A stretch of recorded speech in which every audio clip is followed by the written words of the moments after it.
All set? All right then. So it is 7:30 on Tuesday, October 29th, 2013, and this is to convene the meeting of the Norfolk Board of Health. Our agenda starts off with a 7:30 variance hearing for new construction at 47 Lakeshore Drive. Are the applicants here? Well, let's begin the hearing by giving you the preamble. And the preamble says, a variance hearing is called to order for 47 Lakeshore Drive. It's my duty to inform you that you will have it to provide the Board of Health with data to support your request for a waiver of Board of Health regulations, and that if you don't receive the waiver, it will do you manifest injustice. You've also got to show that what you intend to do is environmentally acceptable. So would you please identify yourself and come forward? Sure. My name is Ron Nation with Norfolk Development Construction. I've got a plan that's, my request is very simple. It's not to have the consulting engineer full-time, that it may be to, that if I could get this, then maybe I can get it on 7 lots on a budding subdivision. That's not the case at all. What I'm trying to do very simply is make this a better situation for I believe, the end user of the house, and whoever that may be for the next hundreds of years, and as well as the neighborhood. And it's to move the house in its current proposed location from here and move it to here. In order to do that, I've designed a Title V system that complies with all of the Title V rules and regs, as is noted by the town's consulting engineer. And so in order to do that, we had to move the trenches. I moved the trenches 6 feet, which is, again, the Title V requirement, and eliminated the extra trenching for the garbage grinder.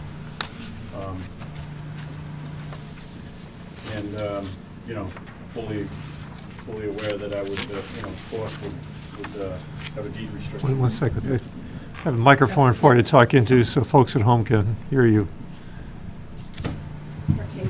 Thank you. So that's it. I understand that the board is probably reluctant to do that. But what I'm doing is perfectly environmentally sound. It's environmentally sound.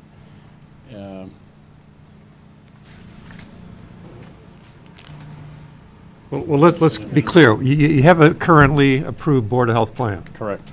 Do we have that in front of us? Is that, what does it look like right now?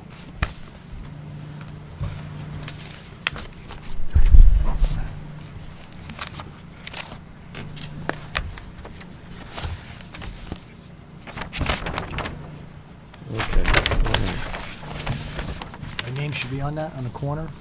Flip the next page over.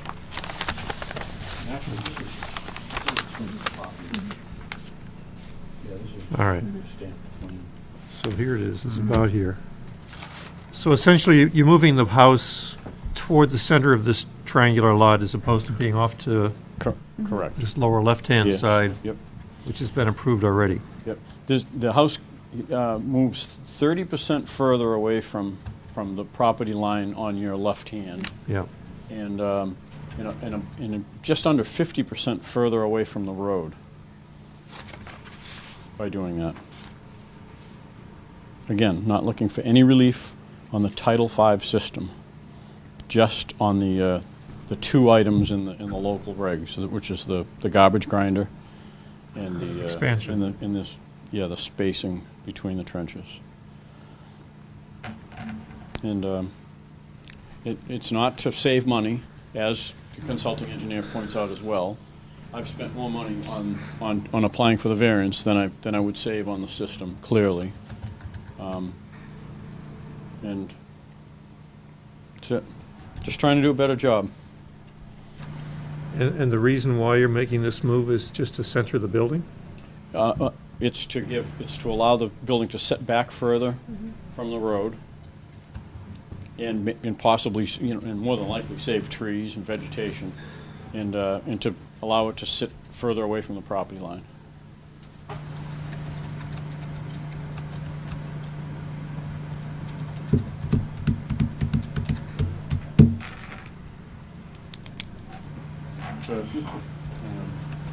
So if you take this, you can. Well, I can see about where it was. Yeah. And as you had that lined up, it was about here.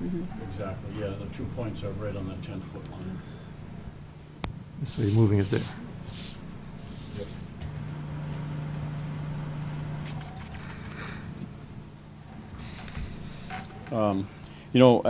I know the deed restriction is a deed restriction, but the house would also be sold. It would be sold by myself, and it's not the deed restriction isn't going to come up, at the closing, when everybody's under pressure. It's going to be fully known that there is no garbage grinder allowed, and we don't even. I think there's a note on all of these plans that there's no garbage grinder allowed or recommended. It's a pretty strong note somewhere.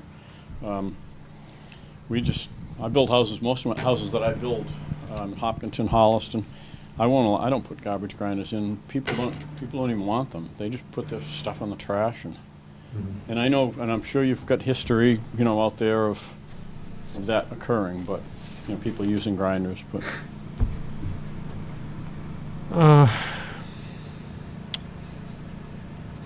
So that's your case? That's all I've got. Um, I'm not financially harmed in any way other than it's the house is more marketable if it sits back further and it's just, Yeah.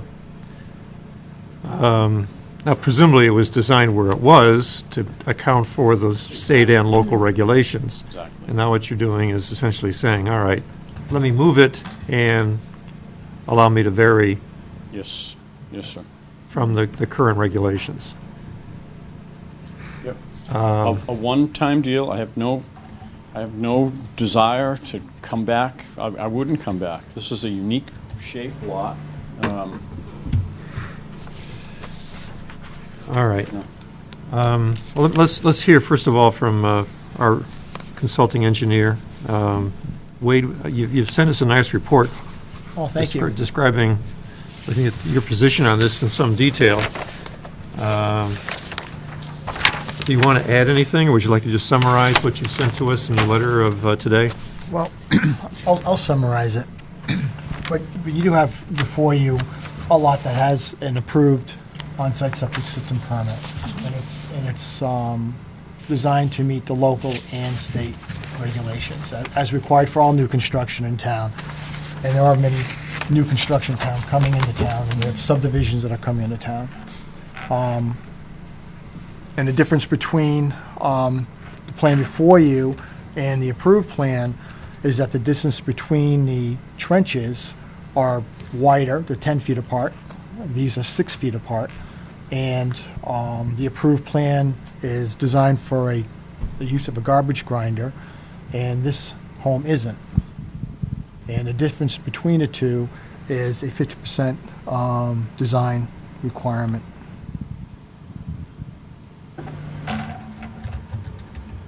So,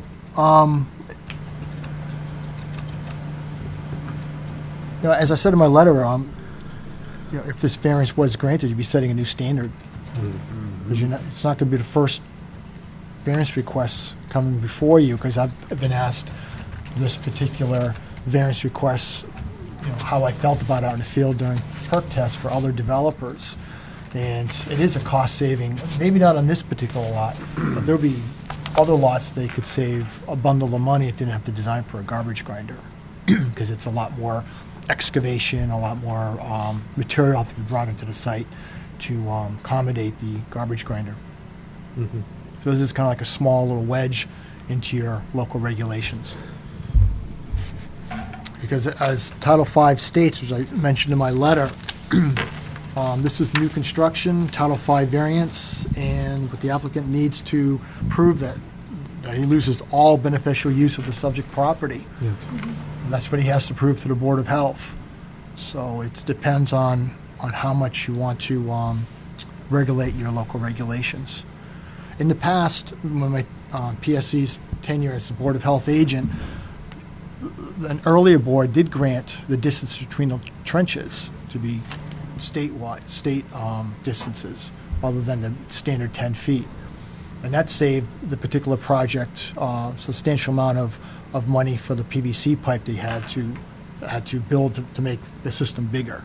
You know, it was a large system. It was for the Freeman Centennial School. That board actually allowed a variance between the distances between the trenches, which was I thought was pretty fair at the time. But just Yes. one comment. I'm not requesting any variance regarding Title V. No, No, which it's a town regulation. the town. Correct. Yeah, we understand that. Yeah, I maybe you didn't understand. I meant the local regulation for the distance between the active Okay. trenches. Yep. Okay. In the Oh, I past, thought you had said that we're deciding on variance on Title V. no. Okay. no. Okay. Mr. Chairman, if Yeah, I may, go I don't see how we can grant this going forward. We'll literally be setting ourselves up for setting a precedent, as Wade alluded to, for aesthetics only, really. This is something that's typically handled during the design phase, either through building footprint changes or something like that, if you're trying to center or change the location of the house. It also just does not meet the litmus test for the allowance of a variance. Simply put, I mean, not to single you out, but it just doesn't meet the requirements. And if we let something like this go through, I think we're going to end up being inundated with, people kind of coming on, trying to do the same thing, literally just for aesthetics. Yeah. I mean, that was something that stood out in the original analysis that Wade did for us. He kind of has rephrased exactly what he said in his letter, and actually I was struck by his words. He said that if enforcement is to be varied, you have to show that you're being deprived of substantially all beneficial use of the subject property. Mm-hmm. Well, in fact, no, because you've already got an approved plan. Understood. So for us to say that if you don't get this, it'll do you manifest injustice, well, where's the injustice? Because you already got an approved plan. Exactly. So we are, in many ways, really boxed in by what is the requirement to issue a variance. It sounds like what you really would like us to do is to rethink our regulations. And we can do that, but we're not going to do that tonight. Right. Yeah. If it turns out that there are justifiable reasons for reducing the distance between these trenches from 10 feet down to 6, which is the state reg, that's something we can take up. But as of tonight,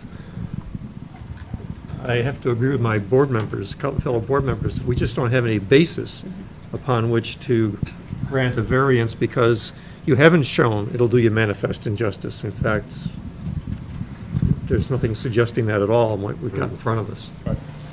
Okay, so, understood.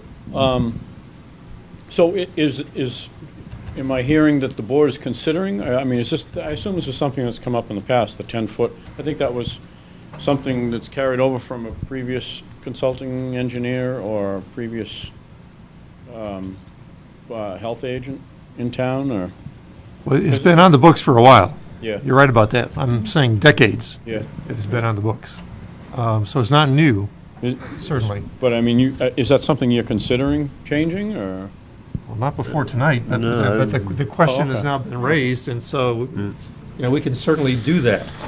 It wasn't on our agenda for tonight, and it wasn't something we talked about doing. Well, I think it's something we discussed during the whole Board of Health regulations issue that Wade's looking at. I don't think that was specifically mentioned, that was one of the ones we're going to address, but we're going to address them all at a certain point anyway, so I think we would discuss it at Yeah. least. And do you allow garbage grinders? Yeah, I mean, in fact, the rules and regulations design these septic systems to accommodate them. Okay. In fact, what you're suggesting in yours is put a restriction on and therefore allow it to shorten up. They're not recommended, but they're allowed. Because I know a lot of towns don't allow garbage grinders, and then, With on-site disposal systems. right, Yeah. yeah. I mean, it's just bad business. But, But since it's so easy to put in, most systems, even those towns, do make them designed to 1.5 times the size, just because you can run down to Home Depot and anyone can throw one in fairly quickly, so. just have a larger system to repair when it fails. But, Absolutely. Get you a little more time, that's it. Yeah. yeah. And clearly, a lot of the ones that we see coming in here that have to be rebuilt because of, well, maybe they were designed 40, 50 years ago, or not hardly designed at all. Yeah. When we find homeowners that have a real problem with a small footprint lot and a hard time trying to put a Title V system in, Yeah. you know, one of the places where we do essentially allow for there to be a relaxation is in the size of the system, as long as that restriction goes on the deed. Yep. So that's almost a routine for us when it comes to trying to almost get to a Title V system, but not quite. Yep. You have a lot, obviously, which for one, you know, whether it's good or bad, can accommodate Yep. the current system. As was suggested, we're going to be looking at our regulations. Okay. We can certainly visit this, but unfortunately, it's not going to help you in your design work tomorrow. Okay. Yeah. Well, thanks for your consideration, and appreciate your time. All right, we do need to take a Yeah, we do do a a motion. vote on this. Is there a Do we have to- motion to, I think we do it in the affirmative anyway, so, motion for, motion to deny, is what you want to say? well, I think we do it in the affirmative usually, do we? We do it in the affirmative and then deny it to vote, but, Oh, I see what you're saying. right. Well, that's a good point. Can we just move to deny? Yes, of course. Yeah, All you right, can do that one. okay. Motion to deny. That's your intent. But I think you need, Exactly, motion to It just deny, needs some type of reason, waiver though. request for, what number is this? the applicant has not proved, Lakeshore Drive, Lot A 208. So the motion is to deny based on failure to demonstrate manifest injustice? I put words in your mouth. but- Yep, that's fine, Yeah, go ahead. yep, add that to it. As said. All right. Mr. Chairman, a suggestion, the applicant might want to do some additional attempts at designing, so maybe you'd want to include in the motion that it's a denial without prejudice. You could come back and talk to the board again. It's just, yeah, but just denial of this I suppose. variance. the Yeah, variance, we don't have so, to yeah, specify that's fine, all right. that part. Yeah, we're not disapproving the plan. He's already got an approved Yeah, plan. right, yeah, Um, that's fine. All right, so motion is Says been... motion's on the Is there table. a second? Okay, motion's made and seconded to deny the variance based upon not demonstrating a Failure to demonstrate. manifest injustice if it were denied. Further discussion? No? All in favor? Aye. Aye. All right. Sorry. Yep.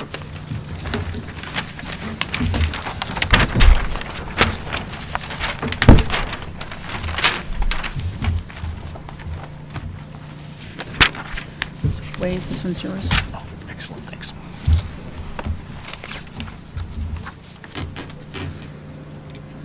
Seven 7:45, it's time for another variance hearing. 69 Fruit Street.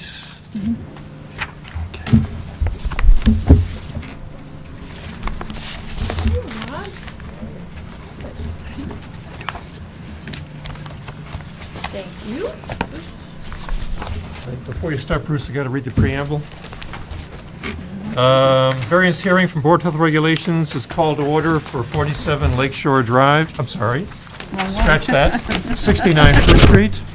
It is my duty to inform you that you will have to provide the board with data to support your request for a waiver of our regulations. It'll do you manifest injustice. You've also got to show that what you intend to do is environmentally acceptable. Mr. Wilson. Good evening, I'm Bruce Wilson, I'm the principal with Waterman and Associates. I'm here tonight for Denise Amara.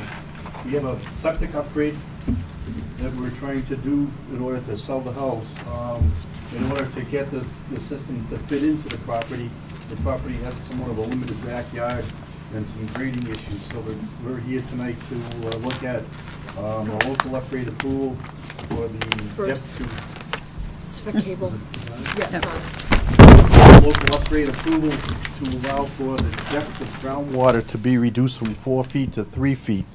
If we were to elevate the system more, it creates a little bit of a grading problem and possible the construction of a retaining wall to prevent breakout on the most southern portion of the property. The existing system is actually deeper in the ground, so what we're doing would be more environmentally, justified in, protecting the treatment process that's there. The perk rate was fairly slow, so we have a large system. The perk rate was over, we were working with a design of 30 minutes an inch, so we do need, fairly good sized septic area in order to treat it out here. I am elevating and putting a pump system in, so there is some additional cost that's in there, but, to elevate that at extra foot, the material and the retaining wall would, make the system cost quite a bit more.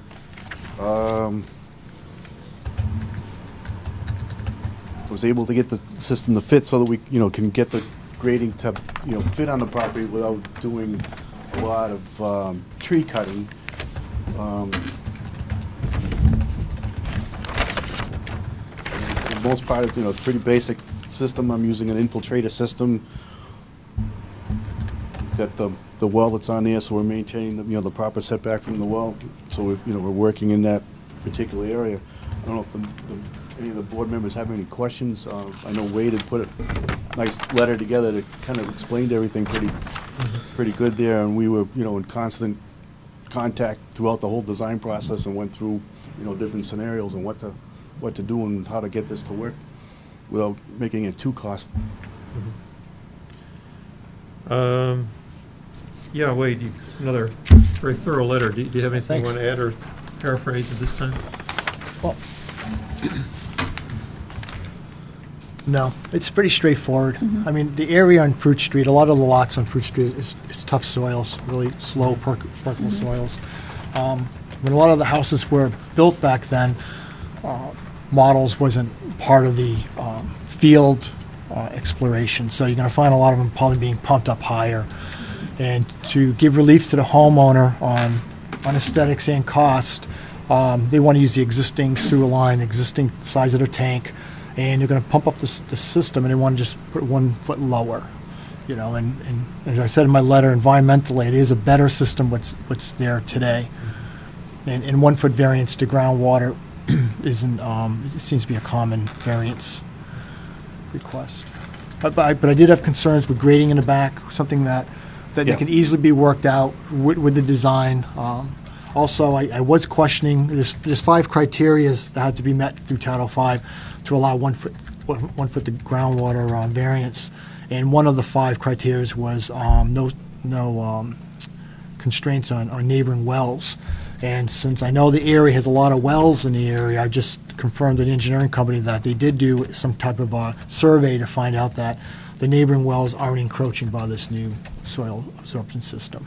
And since I got to be confirmed that, I'm good with the design.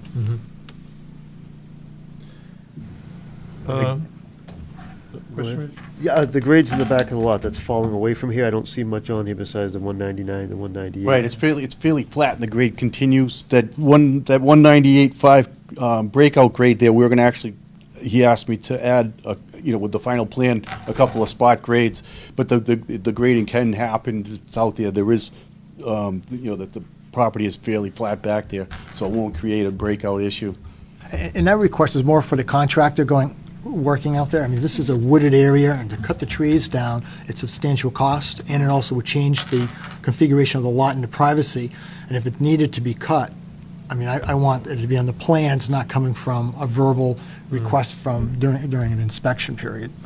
So it was important. The low spot on the property is actually up towards the northern end of the system. If you go out to the site, you can see that the grade is actually pitching towards the house. And so the hardship is literally just the cost associated with Yeah, what the is cost listed on the foot. associated, and then if we were to come up higher, then we'd have to probably do a breakout wall. So your plan right now is to essentially not disturb much of that treed area at the very back of the lot? That's correct, to keep the privacy and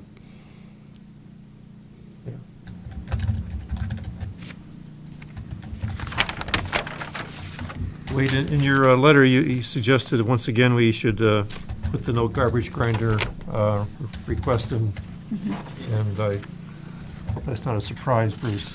Oh, no, just very typical, we put a deed restriction on. Yep. It's common practice practically in most towns if you're gonna do that. And I think they wanted it because they designed it, they wanted to make this design as small as possible. It would 30-minute perk rate, you can see how large that system is, and that's without a garbage grinder. And Yep. Can you imagine if they had one, it'd be another a third of the yard.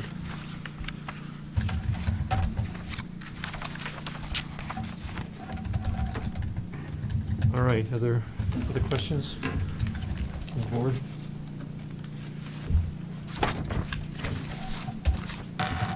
Or is there a motion to take some action on this one? Motion to grant the variance for 69 Fruit Street with the inclusions of, you read these out or just list them, you think, as for this part of this letter? Inclusions of a deed restriction for no garbage grinder installation and the corrections made to the plan with the, in reference to CMR 15.405, 1I through 1H. Yeah, actually, Turn it into I had 1H. I had a typo on the plan. The Oh, I'm sorry, yeah, actually, just, the okay. waiver letter I had to Yeah. correct on there was a typo there. Yeah. All right, so I with, don't wear with my the, glasses, with I do the, that quite with frequently the these correction days. You're on going to the, change your I to an H, right? Yes. All right. I know the feeling. All right, with those two conditions, Second the motion. second to the motion, all in favor, say aye. aye. Aye. Tough thing getting old. You know, man.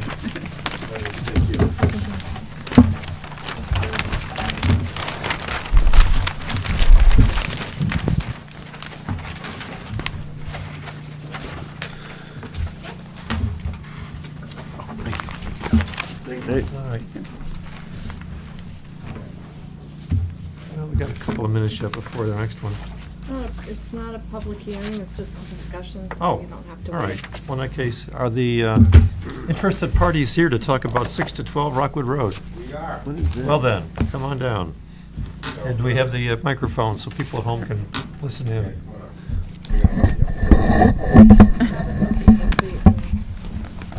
You can pass around the handheld mic. Oh, yeah, here.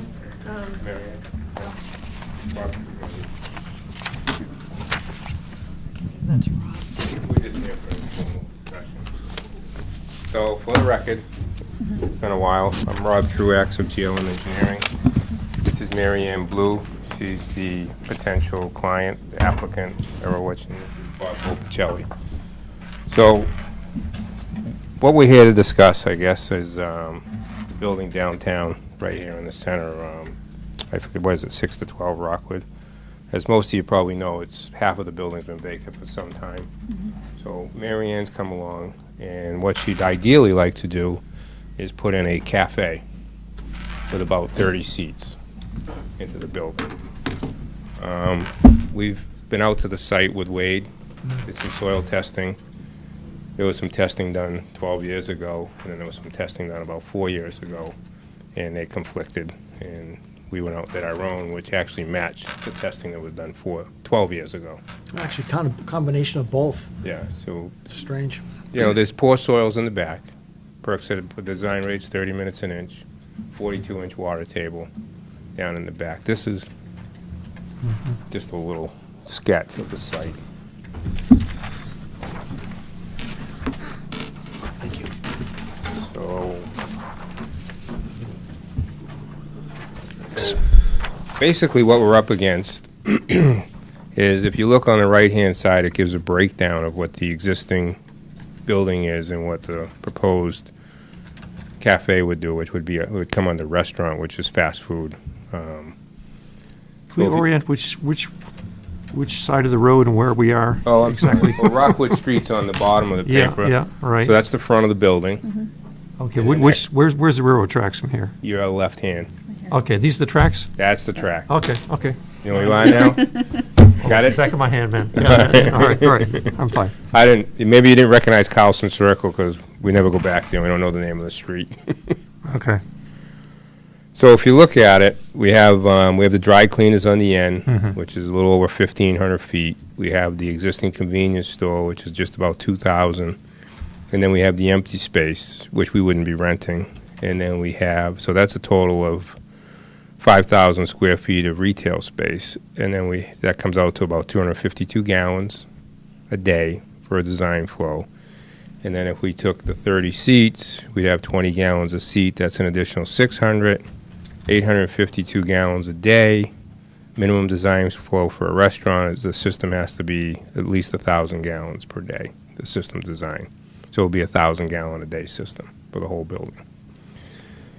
The issue we come across is it's a change of use. We need waivers in order to get it in the back there, in order for this to go through. And the two biggest waivers would be setback waivers to probably the property line and the existing building back there. We'd end up with some retaining walls around the system along the Carlson Street. And either we'd work with the people at the gas station and extend their wall, or we'd do something with them. You know, that's a joint party line right there. And then we'd probably have to put a wall in front of the existing garage because the slab is down at elevation 195.6, and the water table out here is at 192, so we'd be up somewhere around 198 with our breakout requirements. So we'd have to put either a foundation on that end of the building, and close it in and go close to it, put a liner there. We wouldn't need it on the existing building because that slab's up around 199, the basement level of that. But the issue is we need a variance for the setbacks, and we need a variance for no expansion area. This is showing a trench system, 2 foot wide, 2 foot high, 4 foot in between, is 64 feet long, and that would fit the 1,000 gallons per day. So then comes the biggest question is these are variances, and when speaking with Wade, this would classify as new construction because it's a change of use. So what we were hoping, and I've done some research, and I've talked to some people in the town hall, and I actually talked to Ann Proto, was the one who actually tipped me off to it. We were having a conversation about something else and told her what we were thinking of doing. And she said, "Did you know that used to be a soda shop with a counter and stools?" I said, "No, I had no idea. I don't know." So the idea was, so she asked someone else in town hall, and I think it was the historic lady, and they said, "Yeah, it used to be a soda shop. There was a counter in there with stools." You remember, Tom? Because I'm way beyond my Actually, time. no, I Anyway. remember growing up, that's where the pharmacy was, right? The pharmacy was in And there, he, correct. and I believe, I remember Fred that. Kenny had a soda I shop in the back? think he had something in the There was, back. my vaguely understanding was remember a as soda kid. shop with a counter and stools. Vaguely That's remember the that as a history. kid. I don't remember it. You grew up here. I know. Interesting stuff. That's good Maybe that was the information. one. It in is good Norfolk, but- information, I thought. Yeah, I remember something way back when. I'll finish So- my mom. Yeah. I guess we're looking to see if there's any way we could call this an upgrade and get you folks to work with us in sense of giving us, variances to put the system in. We'd obviously have the 4 feet to groundwater. It'd be a better system that's out there today. It would be, it would meet all the requirements. It would provide public safety, and it would be a great enhancement to the center of the town, obviously. The building's been empty for some time. It would work it out. And just as a side, so you know, the way this is working is these folks, if they want to do this, have to put the system in, not the owner. So there is an investment here. They feel very strongly that this cafe would be very successful in the center of town.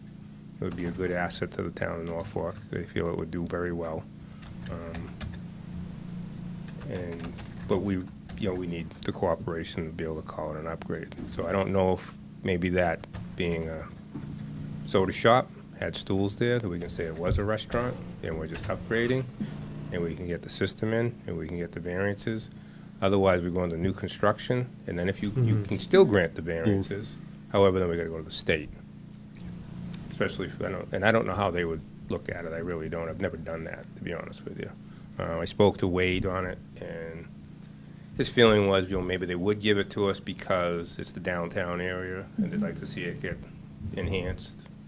It would be an asset for the town. it is fixing an existing system. It's going to be better for the environment when it's done, absolutely. I don't think that's a question. I think it will be for sure. So I just don't know if there's any way to work through that, is I guess why we're here to discuss it with you guys. Yeah, I think we just have to find out if we could do that without putting ourselves in a difficult position, because again, now we're gonna have other people coming in and say, well, this is gonna help the town too. I think it's a great idea to do it, but I maybe even mention to town council or someone else to find out if we can proceed in that way, just to cover ourselves. We need to get at least some historical record. Right, I would That do use some has more changed, research on though. that. We Yeah, definitely, That Yeah. use has already changed, you know, if it was Right, a soda shop. right. The question is, by changing it back, is that the same thing as new construction? The existing system, Yeah, I was just going to mention, if you don't mind me adding in, there has been, the old use is an interesting concept. It's almost like an old field foundation in someone's backyard, and it's still governed, it's still protected by land use law. Here is a building use, and it's almost like the same thing. I'm just wondering if you can actually go that route. But the septic system hasn't changed since it might have had the soda jerk in the back of the pharmacy. So the system, I'm sure it has. so the system's still the same, and there's a series of cesspools back there, because we ran into one, and no one really knows what's back there. Big, huge cesspool right where the pipe and stone is shown the proposed system is. At least there's two of them there. But also, Rob, this is actually the lot line of the property itself, No, where? what you're showing right here. This right here, is that the property? Yes. Okay, because there's other parts of the land that can be used too. There's, over here, they're not using, over to your left, behind the existing cleaners, there's land available there too for use of on-site septic systems. So they're not just limited at this corner right here. I mean, there's land to the left, and there's also land along Colson Circle too. Going over there. I mean, there is land, they can expand it if they wanted to. I just want Yeah, the board right. just realize that, because there were old test holes done on this side of the property too, that were successful. Well, instead of us going to town council, I think it would make sense that the applicant maybe talks to an attorney to give us something that says we can use this as as the same use, as opposed to us chasing after that. I can ask someone, sure. Yeah, if there's something they could give us, like a letter that says, yes, this can proceed because of this reason. I wouldn't even be afraid to call DEP and talk to them about it and get an opinion and say, this is what was there, 30 years ago. I mean, we're getting into the zoning realm. It's usually, again, back to attorneys, just giving a judgment or a reason why we can do this. But you don't think if DEP said it was an upgrade, that would be more than one of the. Again, once you get into zoning, DEP is not going to have the purview on zoning. If it's a change of use, then it's going to be land use attorney, their opinion. That's really not a zoning thing, changing the septic and upgrading it. That's more of Are you a. saying it's a zoning change of use, or just for the septic then? I No, thought you there's said no. the change of use. We don't have so it's any, a there's no zoning issue with the zoning to put the use in Okay, the when you say building. change of use, I thought you were talking about zoning. No, but because we're changing, it's because the use of the building changes, that technically, if you're going from a use that's of less flow, like if it was retail. Right, you're okay, gonna- you're then talking with. it's no longer okay, an strictly upgrade, right, it's new strictly construction. Yeah, it's within not a the zoning. septic. I thought There's you were nothing to saying do it with was a actual zoning. issue. That's No, why no, when no, you say no. change of use, that's why No. I was getting into the legal realm. Yeah, but Okay. because we're changing the use. Yeah, so in that case, yeah, if you get something, DEP would be the one to go to then, because then, again, we don't have to worry about going back to them saying it's a new thing. If they're on the same page, I would feel more comfortable proceeding with that as well. What do you think, Wade? Well, I just the change of use is kind of like a slang, almost. If you have a pre-existing building and someone wants to change the use in it, and it would affect the wastewater flow. No, and again, I was thinking more of the zoning realm. Yeah, but he again, was, that yeah. It wasn't zoned for that, you're gonna be changing the use now, so now you had to go with new construction, so this is a different, yeah, so if it's just within our realm, that's different. Yeah, it's an interesting concept. I think your advice to them, Yeah, 'cause then we can, have them bring some legal advice towards the Yeah, I would- office, other than I the would- office trying to do the somebody, work I feel for them. comfortable calling DEP, Yeah. see if we can get an opinion on it, tell them what we're doing and how we got here. so Wade, you were talking about this site. There's more land available. Well, I'm thinking as you're coming down the driveway, the It land to the slopes. right is Yes. available, this is what you're saying? Yes, right behind the dry cleaners. Yeah. There is some land, not much, but there is some land. There's, And- this building probably does. And And I'm just using my imagination of different types of designs you could use. Yeah. Say, for instance, they decided to go with a pressure system, you could have trenches of all various sizes and shapes, and it would be fine on a design. Here they're using individual trenches all being the same length because it may be fed through a gravity system, but there's other options they could use. And is this stone and pipe right now, as it's shown? Yeah, that's all. So even if you went with infiltrators, you could take 10 feet maybe off the length of it. Yeah, but new construction, though, It's- you'd Yeah, that have goes to. back to the upgrade. See, if we all concede that it's an upgrade, then it gives us a lot of latitude to use those type of things, or even we would even consider doing treatment. Putting treatment in there and taking a reduction in, space or Right, something, right. or groundwater reduction. Yeah, part of, Those options aren't available for new construction. All right, so real key to this whole project proceeding sounds like this determination that we're just revisiting Back to the Future here, folk. Right. Let's get to see Ernie Ford singing 16 tons or something here, and it's pretend it's 1950s again, or whatever it was. that- It is an interesting concept, because the system has not been changed since the original building was built. They're just sitting there, big old cesspools, Yeah. going back and forth, different uses. Mhm. So it might be an Yeah, interpretation. it's probably been here 40 years. God More knows. than that. More than that, no. Well, he's probably put new ones in along the way. He probably popped a hole back there over the years and just, who knows, back then you I was just, going to see, we have a file that shows any of this? nothing. We have a file that shows nothing. No, Shows nothing. We've been here. Okay, We came and saw Betsy, We made a new file. We had to make a file. yeah, start a file. all right. so we have a new file. Pre-1975, 80, whatever's there, it's Sense, been there a it's- while. It's a system that would accommodate the tenantable use. There's, under zoning, they can put a restaurant in there. So it's kind of almost deficient that the septic system didn't consider the spectrum of uses that could be put in the building. Yeah, they didn't do that. From its 40, original 50 use. years ago. That's a You'd good do that concept. today, if you were putting Yeah. something in there, you'd look at potential uses and say, okay, I'm gonna make this as big as I can fit it. I mean, we've done that on buildings in Holliston and stuff downtown, where you just make it as much as you can get in there so they can do different uses. If they're strip malls, I usually advise if you could use a diversified type of design so you can have different clients coming and going out of it, because it's not always a shoe store that might be there. We end up doing, like, if we have a system that's been active for a while, and they change, every time they change a tenant, if that changes the flow, we gotta go and do an evaluation of the whole building again and give it to Right. the Board of Health. But you have an advantage here, you have old cesspools, which. Right. You know, But if I had, let's say I had a 1,000-gallon system in here, this use was being used for this and this and this and this, and someone came along and said, hey, I want to put a, dentist in there with 5 chairs. You'd say, well, we'd have to evaluate how many gallons there are. If someone else left, that might work. Right. So we do that on other buildings where we're balancing systems that we've designed, and they keep changing tenants.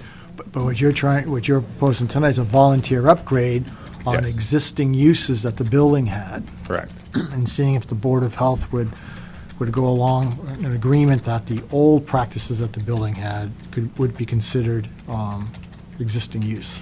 Right. And if we can get it to be considered an upgrade, so we can work with you and get variance. And the good thing about it is that the system's never been upgraded since. It's the original system, as far as anybody knows.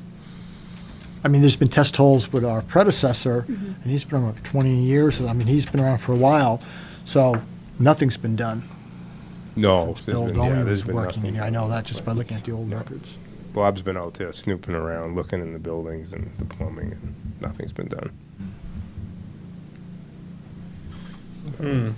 Interesting. All right, So if we can get some info from people in town here and get some documents that it was the old pharmacy with the stools first, and then we'll call DEP and see if we can get an opinion from them, see how that can be worked in. And you spoke to the historical already, which is. Yeah, but we'll get something either in writing or someone to Yeah, attest from them, to because then it. it'll Just be someone on who the attests to it even. letterhead. Maybe there's an old historic photo of it, I don't know. That would who's the be best nice. person to talk to? Selma? Thelma. Thelma, Betsy Pine. Okay. Thelma Ravinsky, Betsy Pine. That might have been who she spoke with. I was talking to Ann Proto You proud of? when it came up. So, Okay, just got to do a little more digging, okay. but Any more questions? You guys have anything? Okay. Thank you for your time. Folks, good luck again. I got you in.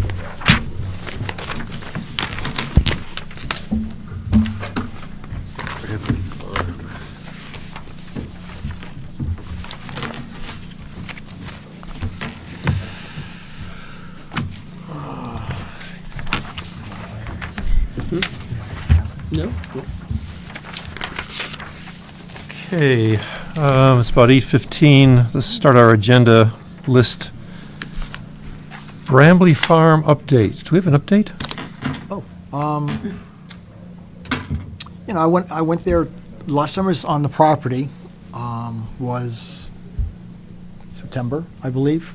There's due to a complaint. Yeah. Went on site, emailed the O'Harts and asked, and let them know I had a complaint, I'd like to go on their property. They're very responsive, really quick, and said, no, not a problem. And walked the property and found out that their operation is actually decreasing even lower with the animal numbers. They haven't resupplied their chickens, so the chicken population has dropped, and their pig population has dropped also. They don't even have 20 adults on site. As I recall your report, you said you smelled essentially right in the, Yeah, when you're in there, you can in the smell sty it. area. Yeah, you can smell smells. it. Right, I'm not sure if they're in between personnel or what's going on, but yeah, when you're in there, you can smell it. I mean, it's a farm. I mean, the animals are, Right. but it looked like it was being managed. But what around the periphery? I'm not smelling anything. When I drive up in a driveway, and I meet Mr. O'Hart in the driveway, and we start walking up, I'm not smelling anything until I get next to the pens. I start getting an odor from the pigs. Yeah. And this time, I did not walk the whole total perimeter. I just didn't feel it was really necessary. I mean, I didn't smell anything on 90-degree, really hot days, and they had a lot more pigs. Now they almost cut the population in half. So we had this one complaint, sometime it was early September, as I recall. Is it the last one we've gotten? That was the last communication I had, yeah. Okay. And we got that report out to you really quick in case more complaints came in. At least you'd be available to, if they spoke to you personally, you'd at least have some kind of an account what's going on the property. I mean, some of their pens are even dismantled. You know, there are some of their sheds that aren't even operating them without any pigs at all. I think I wrote that in a report. Slowly just slowing down their operation. But they are still running a nursery. I mean, basically, they're still Yep, still little baby pigs running around. coming along. It's a little sober now and walking through there. It's, just seemed like a decrease. And it- All right. Yeah, I'm not, well, that's at least at that time, you know, I'm not sure. They might be thinking something different in the spring, or I know they have an off-site farm. They might be putting more energy into that farm, their neighboring town. Well, there is that one worry that if a lot of the sort of corporate focus is moving to a different location, will this place be, taken care of as well as they were working at it Yeah. over the summer, for example, when they knew they were kind of under a microscope? Yeah. That's correct. I mean, their second location's almost a 45-minute drive away. And Mhm. that's hard when you're dealing with animals that need assistance constantly. But that's pretty much in essence what we asked them to do anyway. Yeah. Well, yeah. But even the brood operation that's going there still has to have some attention. They're still going to have people cleaning out manure. And I saw attention being made, Okay. just there was a lot less animals on site. So is it the wish of the board then that we just wait and see? We're in the winter now. I don't think we got too many complaints in the winter anyway. We can at least, postpone them, maybe start a couple in the spring. You get any complaints? Well, you can also, I'm just wondering if the animal inspector would be going on site. That seems to be, there's a typical procedure for a farm, operating farm. You have your animal inspector go in there and take a look at the animals, see if they're being handled properly, housed properly. Yeah, because if you're looking at the point of maintaining and having to the point of neglect, Again, that's kind of into Oh, that. don't take my, No, I'm just saying if it got to that. that level that you're saying, that they're not looking at all at this, that's No. obviously a whole different I've worked with that. avenue. No, I've worked with the family. They're not the type of families to neglect any responsibilities at all, that I could vouch for you. I mean, they do like their animals, actually. Had a few pets. The kids had a few of the pets, pigs being their pets, but there's no neglect going on. They were being fed. Just that the pig operation seems to be slowing down. It's not- But again, the owners weren't at the property line, so That's correct. Yeah, they're doing their own thing on their own property. to reduce animals, reduce maintenance, I'm sure is part of it, so again, it's what we asked them to do. Yep.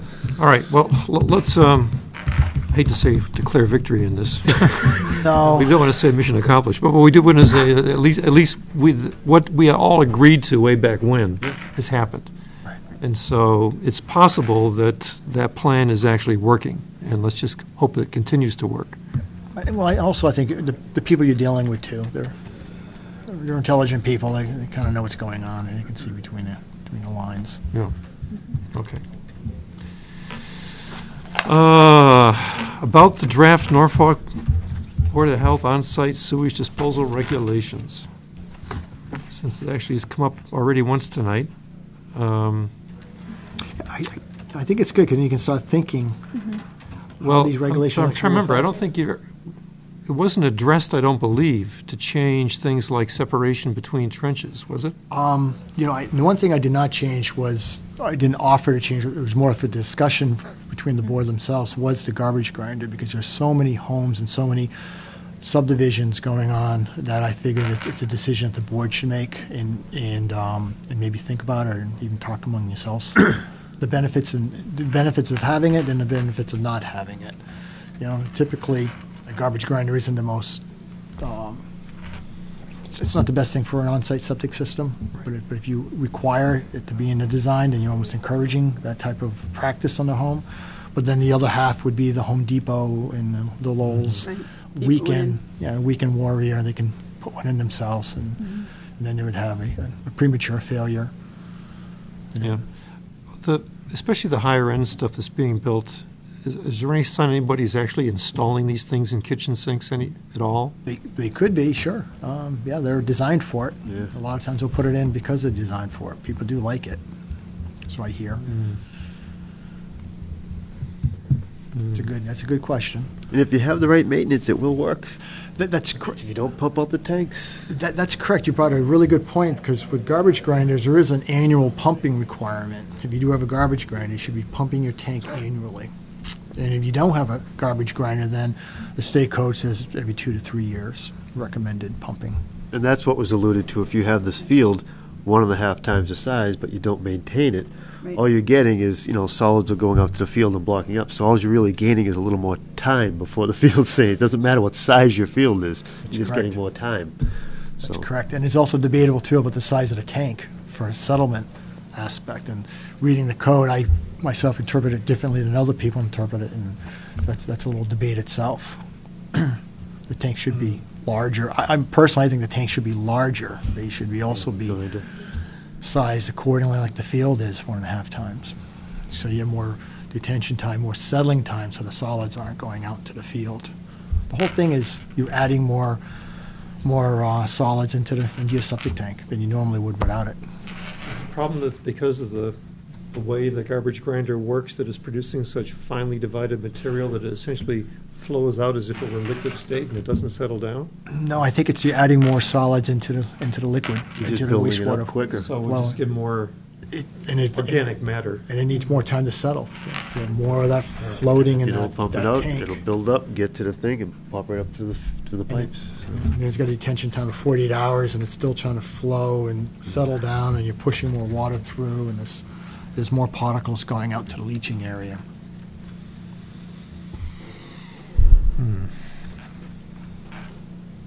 What about the 10 feet? The 10 feet, that is, the 10 feet is just allowing more space in between the trenches. Typically, when you have a repair, I mean, you've seen a repair like tonight, you don't normally see the applicant come before you looking for the design in between the existing trenches. It's rarely done. you know, and usually they rip the whole thing out, replace it, or they use another part of the land, piece of land. The distance between the trenches is, the reason for the distances is so if the primary fails, you have a place for the reserve. It's part of the design requirement, 100% reserve, so the state allows you to use the space between the trenches. But rarely is it really used. Have you ever seen it designed to use? Because I never have. I have never seen it, no. Usually flip it somewhere else. In the part with the Freeman Centennial School was a very large system. There was a pressurized system, and with the 10 feet between the pipes, you had a lot of area, and it created more PVC pipe and a lot of more excavation. And by reducing it back to the state distances, the system is actually smaller, and the contractor saved a lot of money on PVC pipe and in construction and sand, et cetera. So the argument for the 10, I presume, goes back to the idea of essentially crosstalk in between trenches, where you've got so much liquid flowing out that it's intersecting. And that- Or would prevent it from intersecting, and also if you use it for reserve, it'd be cleaner soils. That's Yeah. what Because it's it wouldn't for. be- It's not This for, was really, really more, so you get that extra down the middle. it's where you trench put that you the could new put system. in the It's- future. Yeah, it's not the other two, how they interfere with each other. It's literally the new system goes in between, that's Yeah. it. But again, You could have typically they're a new all dug trench out. that's just emptying into saturated soil, and you've done nothing by putting in the new trench. Yeah, I mean, you essentially. always see when they fail, you do test pits around them, you dig the whole system out, and you put another one in. Because no one would really want to risk putting all that money in an investment of new material in between soils that's saturated with fines and organic matter. I mean, why would you want to do that? All right, engineers, what do you think? Does the 10 feet make sense anymore or not? Well, the only thing I can think is it gives some flexibility. I mean, I think the choice would be to, put it on another part of the lot, or, totally replace it. I mean, you're not gonna probably ever try to actually leave stuff in place and put the new trenches in between it. It's, And another thought too, that's the minimum distance between the trenches. You can't get closer. I mean, a design engineer could put 15 feet if he wanted to, or even 25 feet if he wanted to. And there's nothing illegal. It's the minimum distance between the trenches. You can't get them closer. And it's 3 times the effective, the deepest depth of the width or the depth of the width. there would never be a rationale for doing that, though. I mean, you could just have the primary and the reserve. If you had all that space, you'd just have the primary and the reserve next to it. You could. I think. But I'm But letting you know that theoretically, a designer could Could. say that you went with the state and it's 6 feet between the trenches, and the design goes, I like that 10 feet. He could come with a 10-foot distance between the trenches. There's nothing saying he couldn't do that. Or she, it'd be the designer's choice. No, understood, but I'm just suggesting, if we're talking about the minimums for the regulations, Yep. what are we sacrificing except for the loss of a future trench, which sounds like nobody's ever going to put there anyway?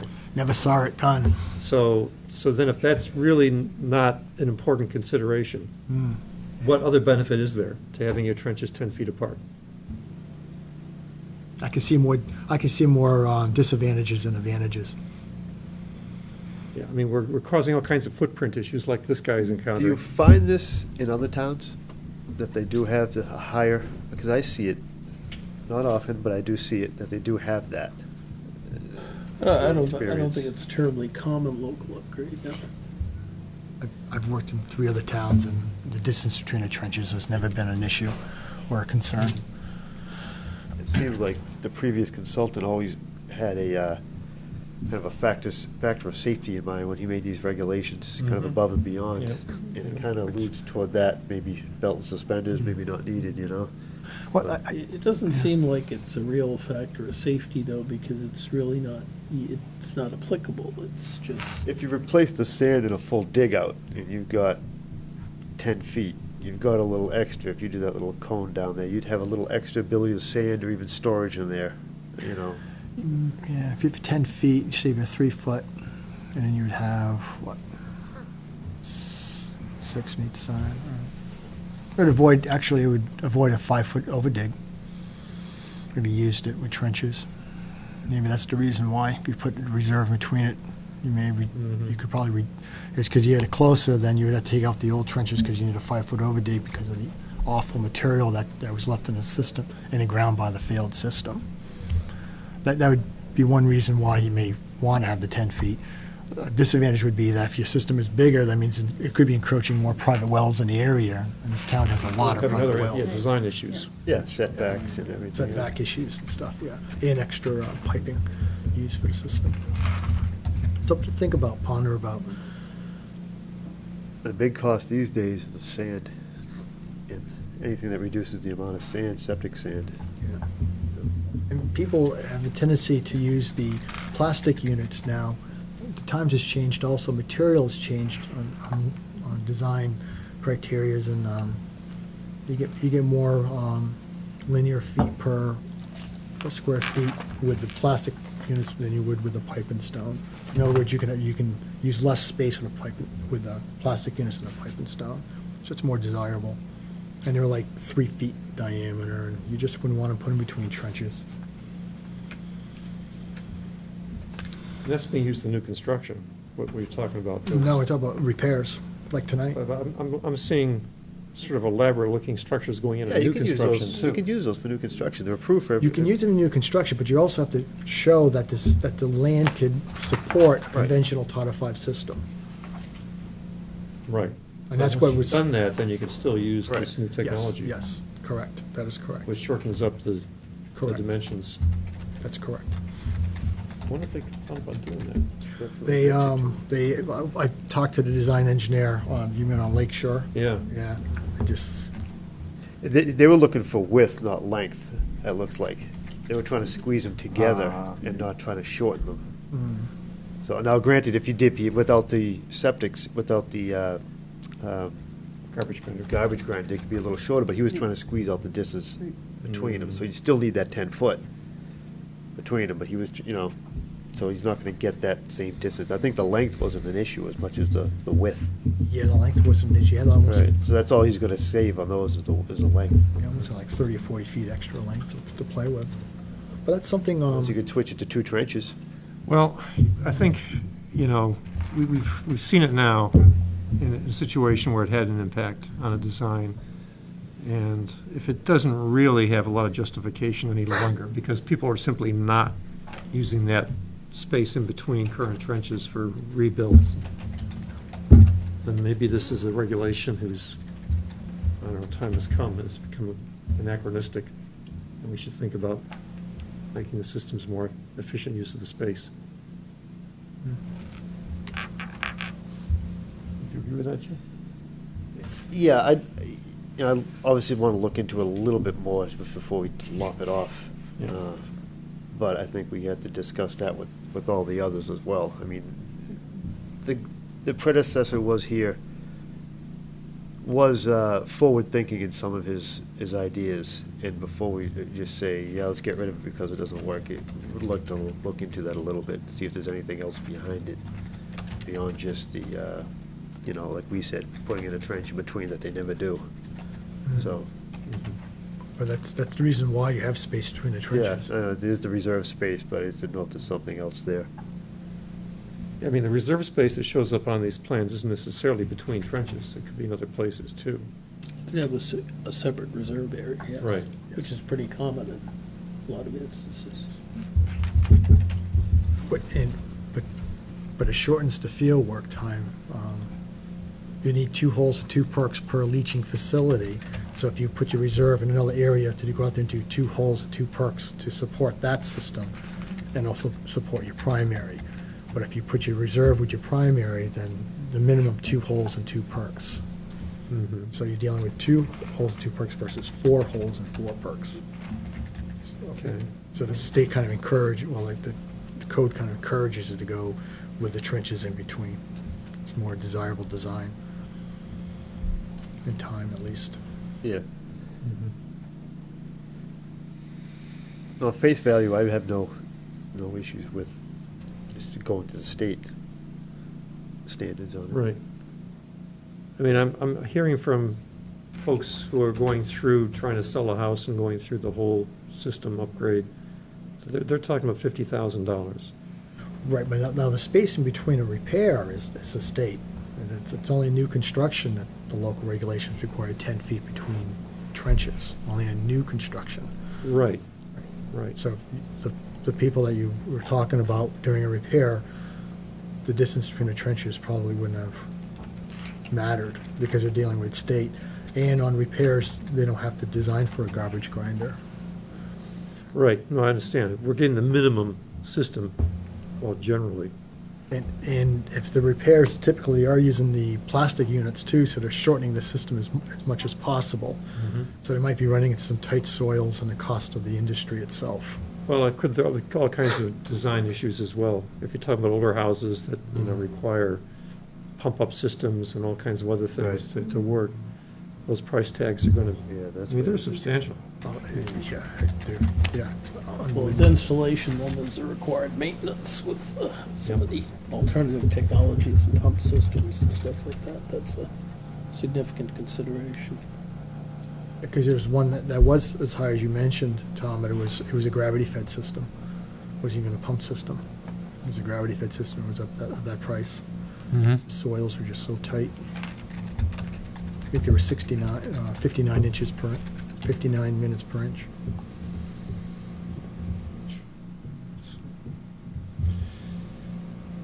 All right, well, as we're talking about our new regs, which we've been talking about now for, a couple of years? No, yeah, Well, but- they're important. You should. They are. You should really. It's not something you just quickly No, pass through. it's for us to really look through. I mean, Wade's done a great job of first off, being patient and then putting all these things out there, so we do need to discuss at a certain point. And your well regulations too need to be looked at too. I mean, the well industry has come about. You have different types of wells now, not only for domestic use, portable use, but also for heating use, geothermal wells, irrigation wells, and my personal opinion would be to define each of them, so your applicants would see the use of the wells, or at least the town would know what kind of use the wells would have in the future. And in one way I'm looking at is some of these, the domestic wells were just left in place, and the town brought water into the house, but there wasn't really much of energy going into what's going in the existing wells. What are they doing? Where are they plumbed? I'm finding someone still going back into the home, maybe supplying the outside spigots, and it's still a mouthable, access to Kid drink that water? yeah, to consume it, or even put into a kiddie pool without a proper filter, and the kids can be. Right. And some are really close to some of the new systems that are being put in, and without a thorough investigation, you might miss it, or because it's that part of the changeover from the house from town water from private wells. Just the old existing well wasn't really much attention wasn't drawn to it. Well, if somebody has got a well that has got some kind of contamination problem, and so they bring in town water to take care of their needs, I mean, in the past anyway, we simply required decommissioning the well. But they weren't. Saying, I don't think some of them were It ain't done. happening? No. Well, at least some of the houses I've seen, they're not happening. At least I could see 2 homes in town within the last 2 months. I found that the private wells were plumbed into the house, were active, and they were servicing outside spigots. And that was only by accident that I found them, walked across them. Maybe I went to a home to look at the electric box for the pump and the alarm and for the generator switch. And then all of a sudden I'm seeing a setup of a private well in a home, hooked in, active, and I'm seeing it being plumbed into an outside faucet. So I contact the engineer, and we both know it's not right, and so we just correct it. And also we're requiring, and another thing too about the wells, other than having it destroyed, I mean, there are other uses for a well that might be encroaching our on-site septic system. It may not be used for consumption, but it could be used for a geothermal well, or it could be used for an irrigation well. So it still has some kind of value to the property. And having them to destroy it, which is pretty expensive, what we've been doing lately is put in a deed restriction on the property saying that this well on site is only used for irrigation, or it's not used for potable water services, nor can it be mixed into the public water service. right. So they can actually use that well for other uses. Well, right, so putting in a sprinkler system or irrigation system, as long as that, there's no connection Yeah, there's no mouthable Any of that parts. water. Yeah, it's a closed system. in what's going on inside the house. Yeah, it's a closed system. Even outside, you can't get at it. And what I'm finding it there, people have wells, they like it, and they're not really thinking the distance between the leaching area or their neighbors. And some of them are just, they can attach a hose to it. And that could be a danger. Placebo, they don't really know what's going on, how it could affect them and their family. So what's the correction that we need to take on this? Well, I think as we do upgrades, just investigate the land, look for private wells, what we've been doing, and having the regulations clearly define what these wells are so people will be aware of it. Because your regulations now deal with a portable water service, a drinkable well. They don't talk about anything else. All right, well, maybe that's what we need to do then, is to sort of get a subcategory of Yeah. well for other uses, Right. and then somehow make sure that we disengage those two systems. Because I'm thinking in the history, talking about history, I mean, at one time, those wells might have been certified by the local Board of Health. Yeah, But now they're not, they changed, and there's been no upgrade or no reinvestigation or review of what's going on with that well now. And people might think, well, it's active, I bought the house with the well, why can't I drink from it? And it may not be healthy. right. So we just, gotta let the homeowner know what they bought. And no, don't be drinking from it. Correct, correct.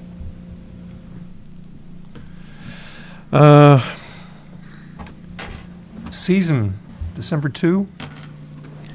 I actually put that on the agenda, and that was kind of based on what I've found typical in other towns, just that usually every year they would discuss if they're going to change the season. And our season, starting in mid-December, starts running into holidays and reduced time. And what you really have is, in essence, you're starting first week of January for developers to be able to do this. We always looked at, the towns looked at how the weather was that year, see if there's any reason not to start it earlier. And so I thought it would be good to at least open that discussion up to say, is there a reason why we shouldn't be starting earlier in the year to allow people to actually use the month of December as opposed to just lose it totally and, like I said, in essence, start in January. So I was hoping Wade could speak a little onto that subject too. Just, we talked a little bit about it, my feelings on it and his as well, kind of based on what's happening in the groundwater now, if there's any reason not to open that up earlier. Well, what, my take is it's damn dry out there. How's groundwater doing? Well, actually, I haven't really seen groundwater, but on my latest test holes, we've been using models. But going through the USGS theory and just the theory of groundwater itself, December is usually when the plants go in dormancy and they're not sucking up the water, so the groundwater starts to rise. And then in May, that's when the trees and plants come out of dormancy and they start drinking it, and the groundwater drops. So typically, December to April is your is your high groundwater season, give or take. December might be filling up, and then, in April it might be drawing down, but that's typical. And I think what you have now is December 20th as being your groundwater season. It's right where holidays start, and it's just. So yeah, it's basically a January start. Yeah, it's like a January start. But then again, December still has, the trees are still dormant, and groundwater does rise in that month. I'm just wondering this particular year whether we're rising from a pretty low starting point, because Yeah. Well, that's why there's always the adjustment factors for groundwater. Well, yeah. In fact, we're sort of relying more and more not on groundwater. That's what it comes down to. It's probably going to be typical like this going forward, There's a lot of towns have implemented, you can do groundwater all year round. And you can just use that adjustment factors and everything else. So, I mean, to restrict it, it puts a very, I just seen it in the development part that it's really, in essence, chopping out the month of December, totally, and starting at the beginning of January. Yeah, and the local regulations allow May, which I think is too dry. So you're really extending your groundwater season to a very dry part of the. Long way. you know, Mhm. it's, yeah, I mean, I can, the water table drops drastically in May and in June, and you lost the groundwater season in July, August, September, October, November, and then the groundwater starts rising up in December. And this is right, even the way it's written in the regs, it can be a year-to-year thing, that we open this up earlier or not extend it or anything else. You know, even comes May, we could decide to have this discussion again and close it earlier or extend it for longer, so. In the revised regulations, I kept it at December 20th on because the town had it so long, but I did narrow it down to the end of April. Mhm. But during the discussion, I was gonna see if you guys would be open up groundwater season earlier in December, Mhm. other than December 20th. Not only because of the holidays, it's just the principle, just making it an even month. Although, I mean, it does sound as if whatever time in December it happens, we may be getting some, some values that need some adjusting, because it sounds, I mean, I just have the impression we don't have an awful lot of groundwater elevation this year based upon just not a lot of rainfall in the last couple of months.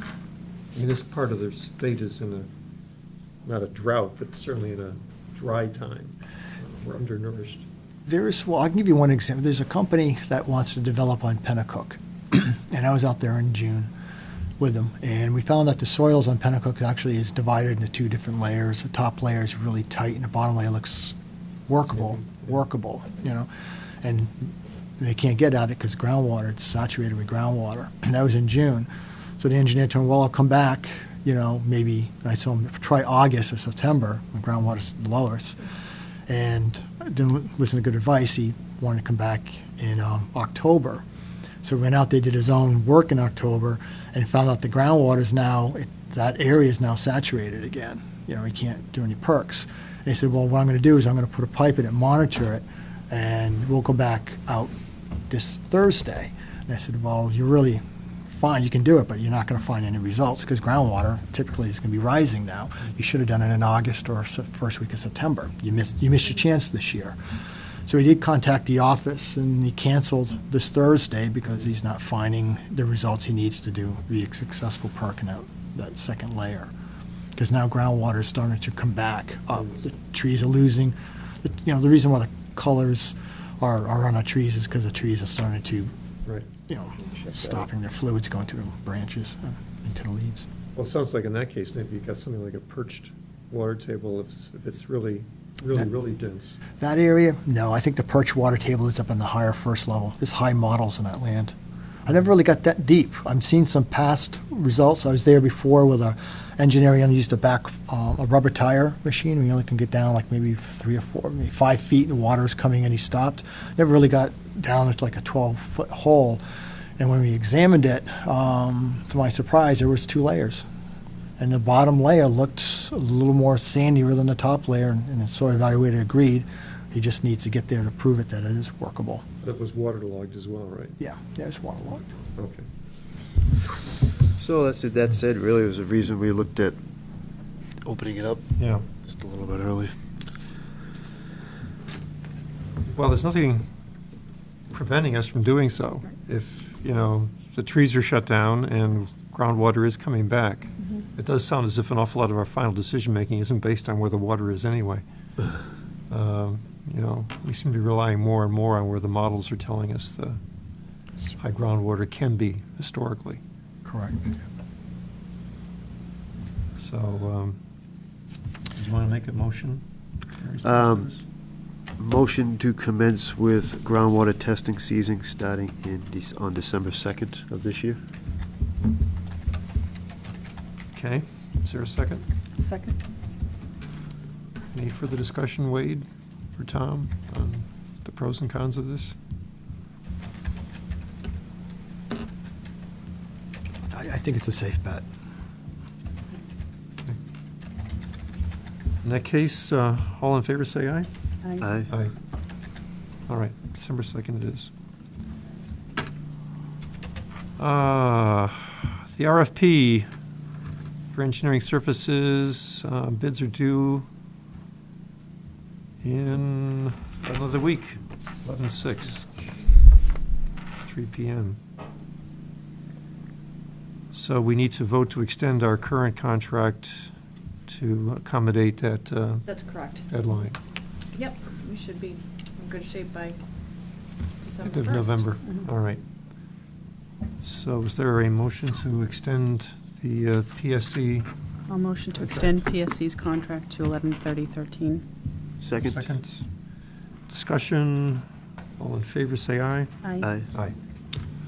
We would be pleased to accept that extension. It's okay with you Thank guys. Yeah, sorry, we should have asked first, right? I kind of assumed we hadn't got that far unless there was some Yeah. understood agreement with this. VNA contract. You have a VNA contract? A little late than never. But yes, it's our annual contract. It's actually included in your packet. It is essentially the same contract as we have every year.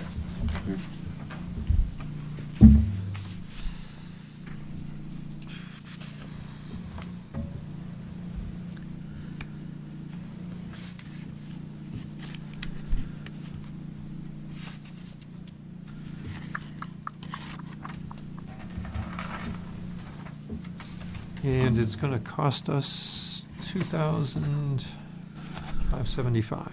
Which is what it's been for many, many years.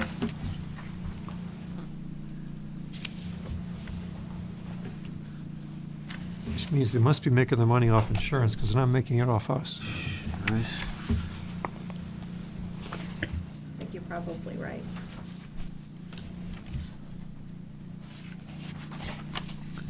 Well, it's our health professional. What do you think? That's fine.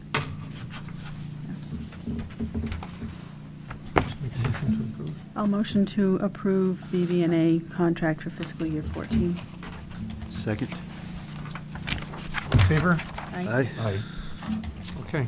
Betsy, do we need to sign anything? You I do, I have it right here.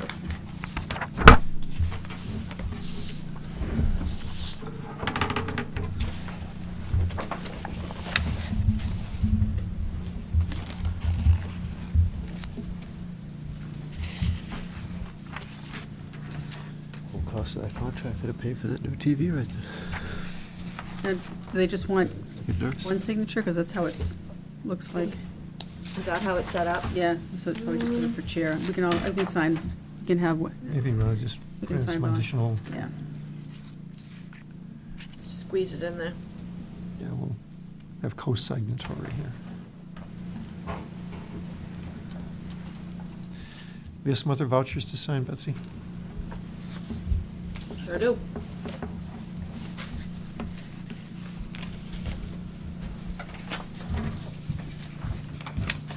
Thanks. All right.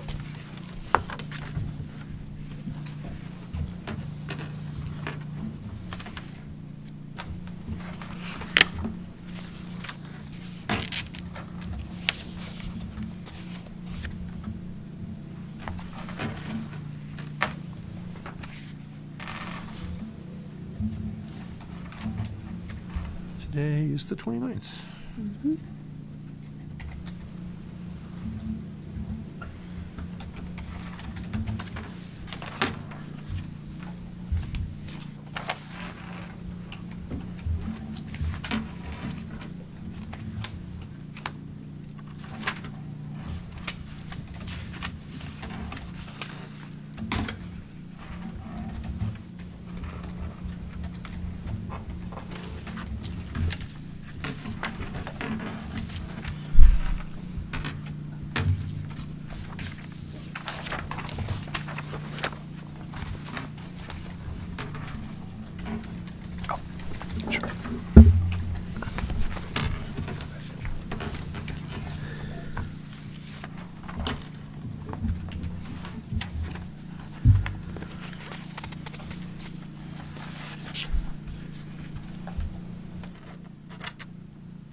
And next, we have the minutes from the meeting back in August. Yep.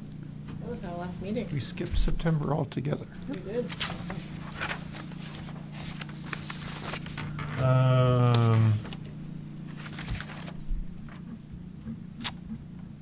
Any things need changing here? I don't think so.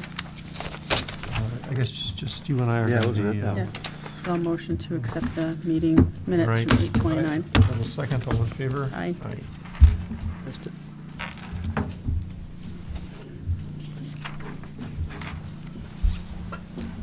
And, let's see, we're going to have to meet again sometime in November. We are.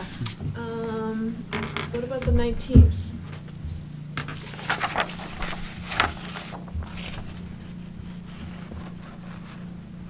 That's the week before Thanksgiving. Right. Works for me.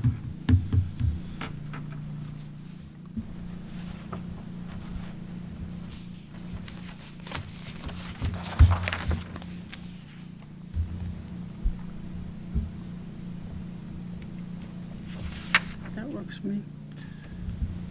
Okay with you guys? Hold on 1 second. Is that Thursday? Tuesday? Tuesday? Tuesday, okay. Oh, that'll be fine, yeah. Okay. The 19th it is, in which case we should have the RFP responses back. Correct. Okay. Why don't we put half an hour on that agenda Mhm. for, Just that. Yeah.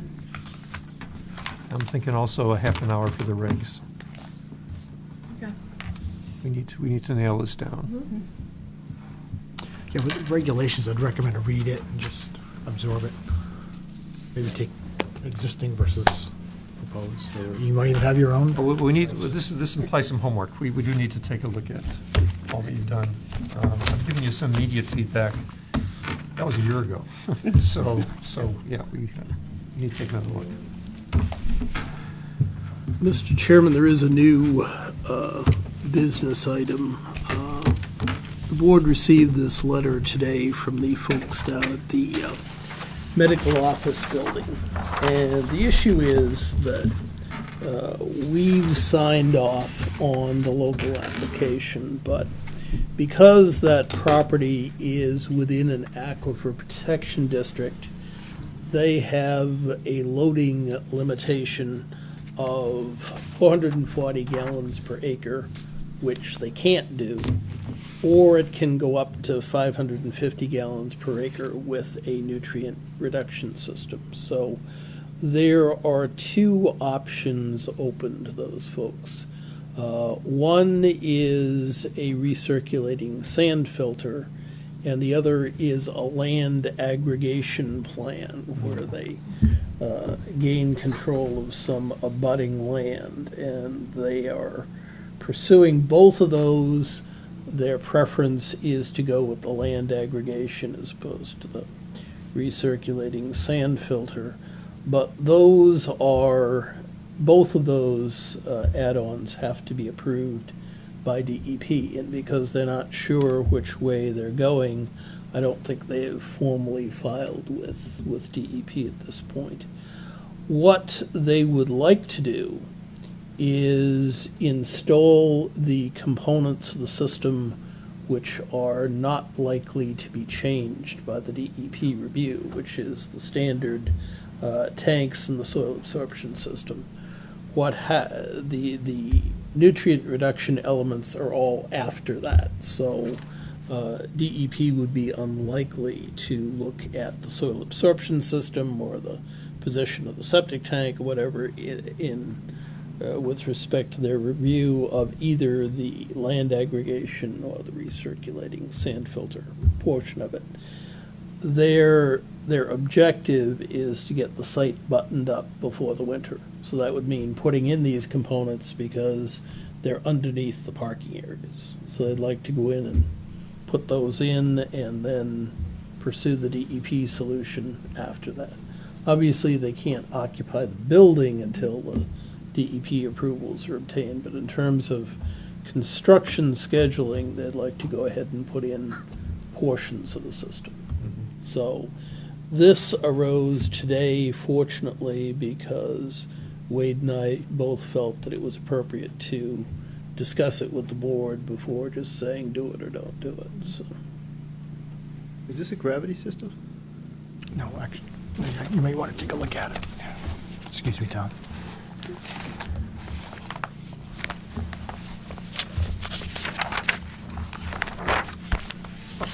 You can send that down. Here's another one.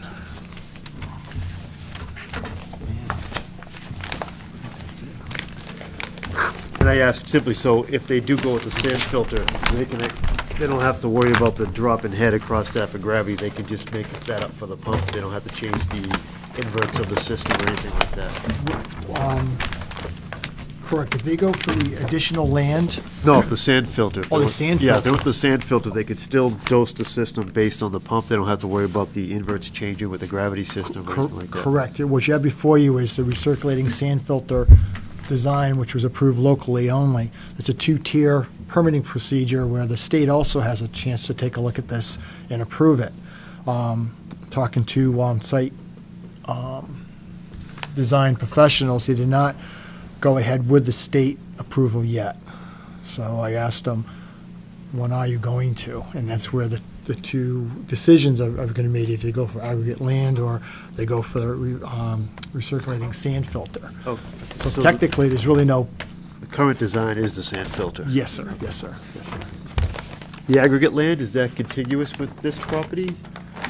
yes, it's the, Proposed aggregate land? at least? yeah, it's the adjacent 17 Pine Street property. This was on the table from the get-go, because they always had the hope of being able to do this, as opposed to building a more elaborate system. Yeah, Yeah, I mean, nothing's changed except for the fact that they find themselves in a construction scheduling sequence Okay. issue that So they want permission to go ahead and start building, even though what they're going to end up with isn't clear yet. I mean, part of it, the building, is going to be common to whichever system they decide to build. If the sand filter was eliminated, would it still be a dose system? Oh, yeah, okay, maybe I can answer both of your questions. The design you see before you is a recirculating sand filter. If they are successful in getting neighboring land, to create more land on their project, they'll just eliminate the parts of the recirculating sand filter on this design and convert it to a Title V system. So the field will stay the same. It'll still be dosed. It'll still be dosed. There's a pump chamber and there's, Because it's way over 2,000 gallons a day. It's a pressurized system. 8,000 gallons or something. so what they're saying is that since we don't really have state approval yet, can we put parts of the system in that's going to be installed either way, either with recirculating sand filter or with the aggregate land accompanying this project. Well, still need state approval to actually ever use it. Technically, they need state approval even to build it. So they're looking for, They're proceeding at their own risk. but correct, but you still have an agent out there saying, go ahead. At your own risk. Just throw that at the end of the sentence. But you still have an action of an agent working along with them. Yeah. And in the letter here, they stated that they are going to pursue the recirculating sand filter permit, submit it to the state. I've asked the design engineer to give us a copy of it so we can see the progress. Because Are we the eyes and ears of the state on this thing? we are, but this particular design requires the local and the state approval. Right. As you can see, I wrote it on there too. DEP approval, just in case something happens, someone, it's not mistaken that it's not just a local approval. All And right. So we have approved something.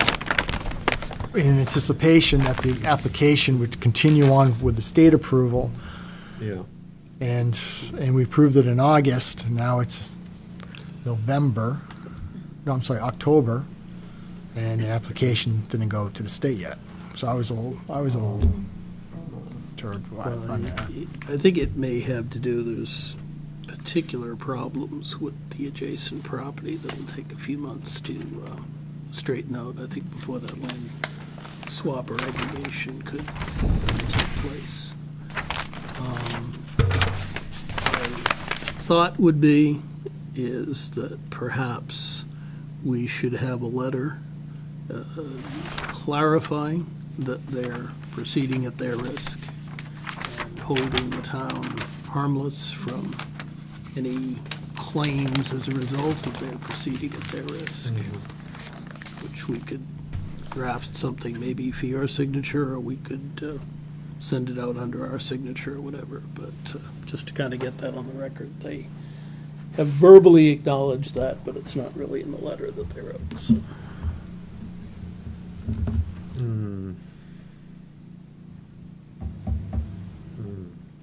Did they ever give you an indication as to, well, a formal explanation for this many months delay? Well, I think they honestly thought they were going to go clean up, find adjacent land. I think they're still pursuing it. No, they haven't. No, they did not. Nothing satisfying to me, at least. Yeah, that, the only source of the adjacent land right now is, they need to clarify some permitting issues on their part, which I think is in the process of being done, but, This is going in with one of those two scenarios either way. And I don't think a letter's probably even not necessary, but it definitely covers the bases, in my opinion, to throw a letter to them that says they're proceeding at their own risk, that we'll still continue on with the inspections, make sure it's put in per the design plan, but. yeah, and the site ultimately has to comply with final plans as issued by the state, and Whatever dose system they're using, whatever treatment works, go at the in-between point, something will, and that system will go in one way or the other, so. Mhm. Which they have represented as their intent, but I think we just probably get it in writing.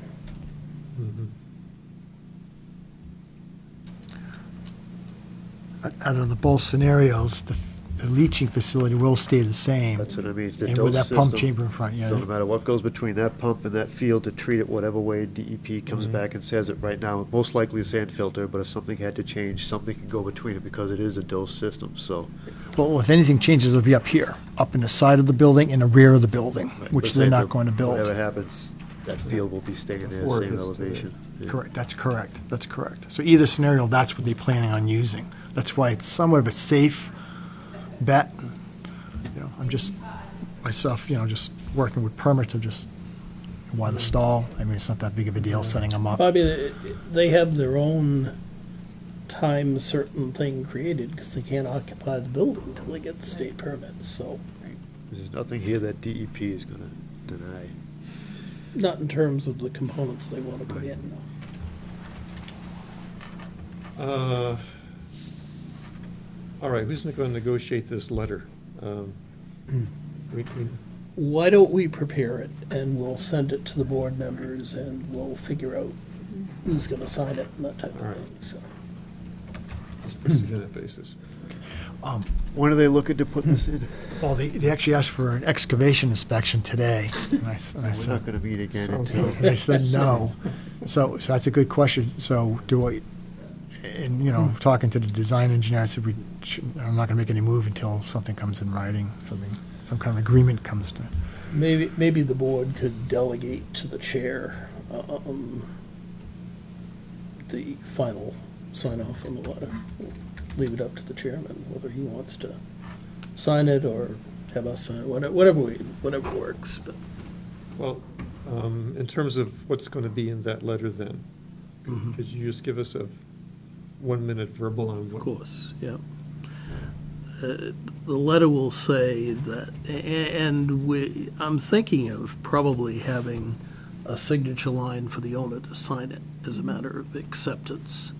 And it would simply say that the Board of Health will allow installation of, and we can name the thing, the soil absorption system, the piping, the tanks, et cetera.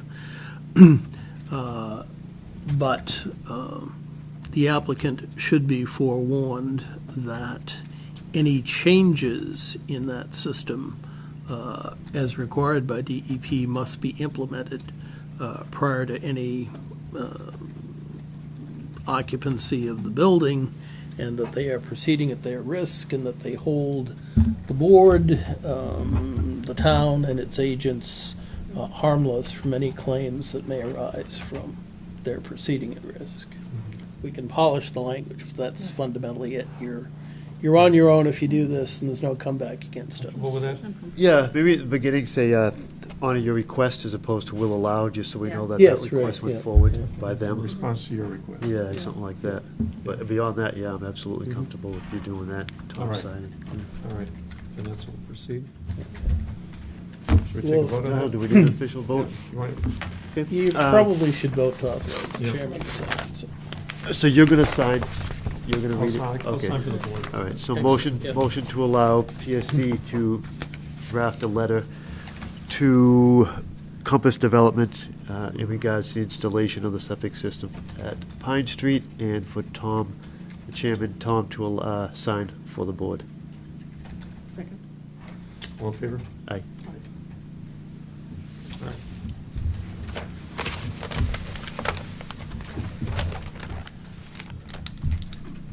Other new business. Got it? So the inspections would be held till the letter is signed. Yes, yeah. Okay, yeah. okay, good, okay. All right, anything else to adjourn? Motion to adjourn? Second. All in favor? Aye. Aye. We are adjourned. 9:12 PM.